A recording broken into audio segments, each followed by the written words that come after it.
Tout de suite, l'invité de la rédaction ce matin, Marc Toiti, économiste, chroniqueur et président du cabinet conseil Agdefi. Il est à votre micro, Olivier Isenberg. Marc Toiti, bonjour à vous.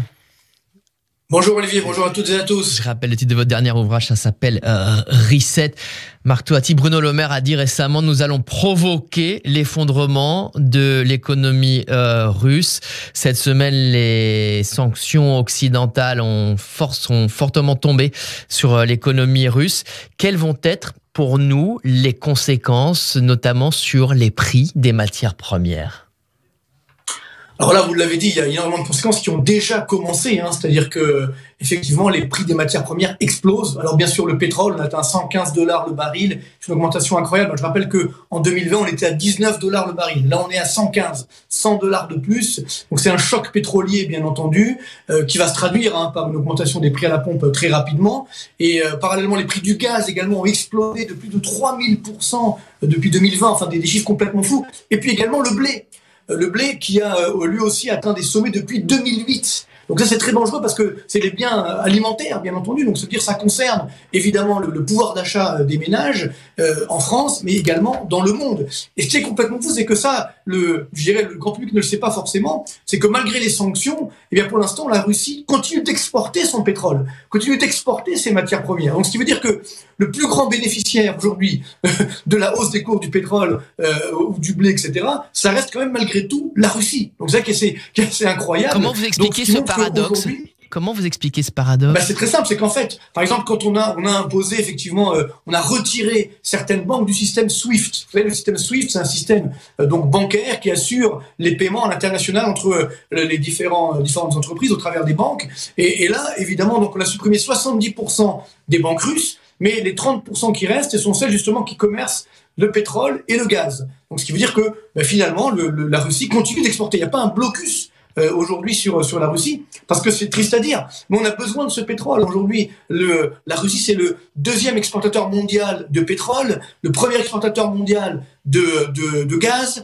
60% du gaz, par exemple, en Allemagne, provient de Russie. 40% du gaz de l'Union européenne provient également de Russie. Et pareil sur le blé, c'est le premier exportateur mondial de blé. Donc, ça veut dire que si effectivement on arrête toutes ces exportations, alors là, il va y avoir des problèmes de pénurie, tout simplement, pas seulement de hausse des prix, mais également de pénurie. Donc c'est là où aujourd'hui, malheureusement, c'est l'effet boomerang, c'est-à-dire que les sanctions qu'on a prises sur la Russie, bien sûr, il fallait en prendre, mais néanmoins, ont un effet boomerang sur nous. Et le problème, c'est que on avait déjà, avant cette guerre, on avait déjà une inflation qui explosait un peu partout dans le monde, et notamment, évidemment, en France. Donc ça ne va évidemment pas arranger les choses. D'ailleurs, M. Macron l'a reconnu dernièrement dans son allocution, en disant qu'effectivement, quand l'inflation augmente, ça va casser le pouvoir d'achat des ménages, donc ça va casser la consommation.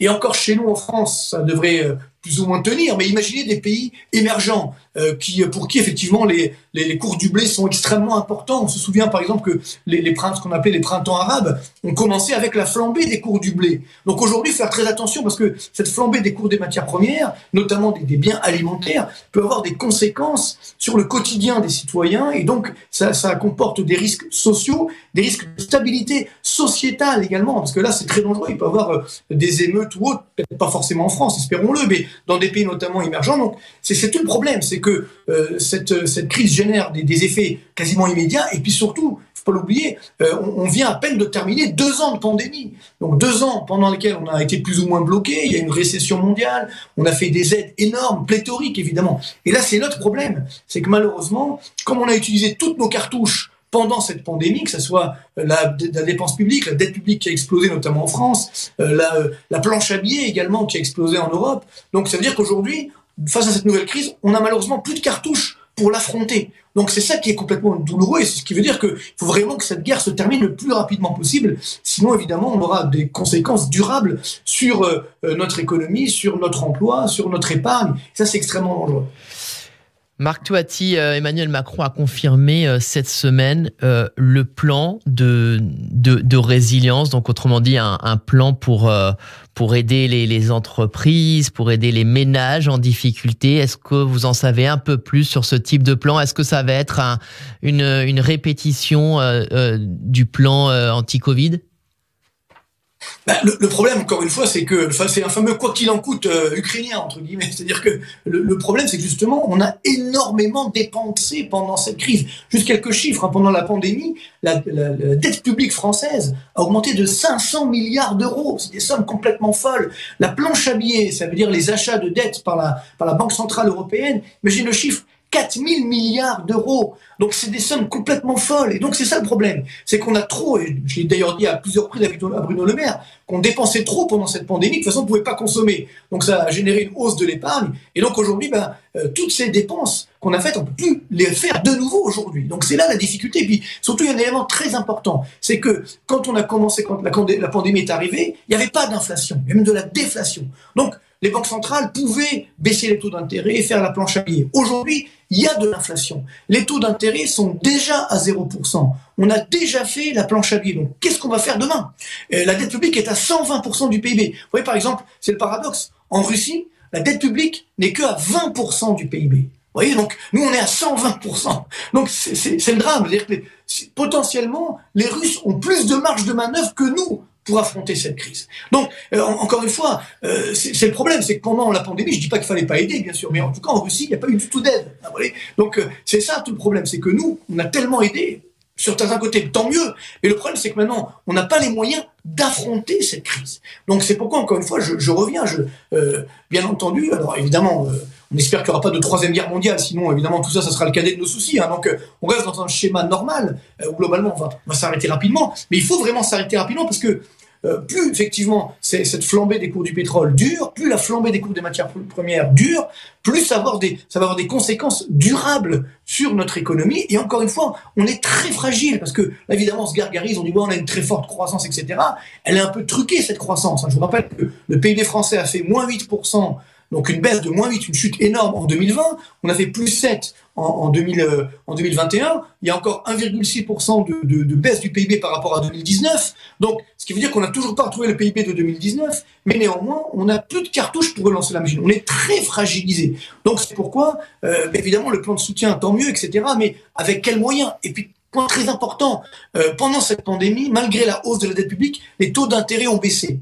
Et là, c'est vrai que les taux d'intérêt des dettes publiques, eh bien, ils ont commencé à augmenter avant la guerre, et certains pensaient en se disant, bon, maintenant qu'il y a la guerre, les taux d'intérêt vont repartir à la baisse. Eh bien non, les taux d'intérêt baissent un petit peu, mais pas énormément. Ça veut dire que les investisseurs sont quand même prudents et ils ne donnent pas un blanc-seing aux États pour augmenter massivement notre dette publique. Donc c'est ça le problème, c'est ce qui va malheureusement nous coûter cher.